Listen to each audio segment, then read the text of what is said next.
பெங்களூரு பரப்பன அக்ரஹாரா சிறையில் மீண்டும் ஆய்வு செய்த சிறைத்துறை டிஐஜி ரூபா தனது இரண்டாவது அறிக்கையை தாக்கல் செய்துள்ளார். அதில் பரபரப்பான தகவல்கள் வெளியாகியுள்ளதாக கூறப்படுகிறது. அது குறித்து எமது செய்தியாளர் பாரதி ராஜா தரும் கூடுதல் தகவல்களை பார்க்கலாம்.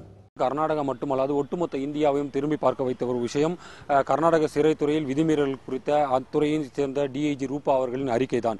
கடந்த 12ஆம் தேதி அளித்த அறிக்கையில் பல்வேறு விதிமீறல்கள் நடைபெற்றுள்ளதாகவும் பெங்களூரு பரப்பன அக்ரஹாரா சிறையில் அது தனது ஆய்வில் தெரிய வந்ததாகவும் அவர் குறிப்பிட்டார். குறிப்பாக சொல்ல வேண்டும் என்றால் அதிமுக பொதுச் செயலாளர் சசிகலா அவர்களுக்கு சிறப்பு சமையல் அறை உள்ளிட்ட வசதிகள் செய்வதற்கு 2 கோடி ரூபாய் வரை லஞ்சம் பெறப்பட்டதாக தான் ஆய்வின் போது தெரிய வந்ததாகவும் பலர் கூறியதாகவும் அவர் தெரிவித்துள்ளார். அதே போல மற்றொரு ஆயுள் தண்டனை கைதான சிறையில் உள்ள ஆயுள் தண்டனை கைதியான கரீம்லால் தெல்கி அவர்களுக்கும் பணம் பெற்றுக்கொண்டு பல்வேறு வசதிகள் செய்யப்படுவதாகவும் அதே போல சிறையில் பணம் பெற்றுக்கொண்டு போதை வஸ்துக்களை சரளமாக நடமாடுவதாகவும் அதற்கு அதிகாரிகளும் உடந்தையாக இருப்பதாகவும் அவர் குறிப்பிட்டிருந்தார். இந்த சம்பவம் உண்மையா பொய்யா என்பது குறித்து விசாரணை நடத்தப்படும் என்று கர்நாடக முதல்வர் சித்தராமையா தெரிவித்தார். இதைத் தொடர்ந்து அவர் வினய்குமார் ஐஏஎஸ் ஓய்வு பெற்ற உயரதிகாரி வினய்குமார் ஐஏஎஸ் அவர்களை நியமனமும் செய்தார். அவர் தலைமையில் விசாரணை நடத்தப்படும் என்று தெரிவித்தார். அந்த விசாரணையானது வெகு விரைவில் அடுத்த ஓரிரு நாட்களில் தொடங்கும் என்றும் எதிர்பார்க்கப்படுகிறது.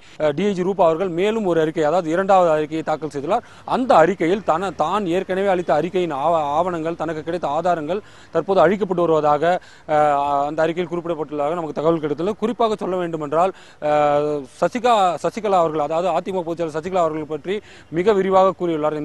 கூறியுள்ளதாக நமக்கு தகவல் கிடைத்துள்ளது.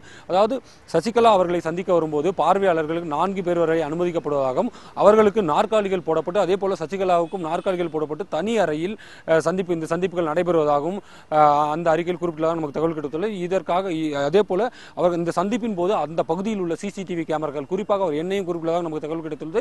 7 மற்றும் 8 இந்த எண் கொண்ட சிசிடிவி கேமராக்களும் அந்த சமயத்தில் செயல்படுவதில்லை என்றும் அவர் அந்த அறிக்கையில் குறிப்பிட்டதாக நமக்கு தகவல் கிடைத்துள்ளது.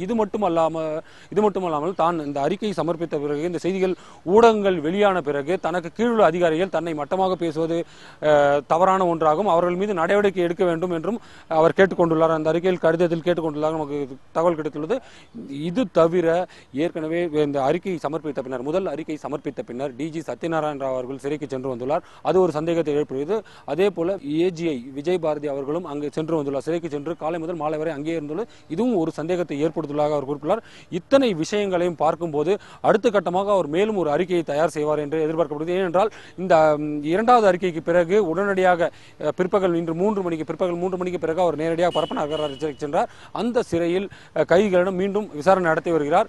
எந்தெந்த ஆவணங்கள் அழிக்க முற்பட்டுள்ளன என்பது குறித்தும் அவர் அறிக்கையாக தயார் செய்து தலைமைச் செயலருக்கு அனுப்பப்பட உள்ளதாக நமக்கு தகவல்கள் கிடைத்துள்ளன. பெங்களூரிலிருந்து தந்தி செய்திகளுக்காக பாரதிராஜன்.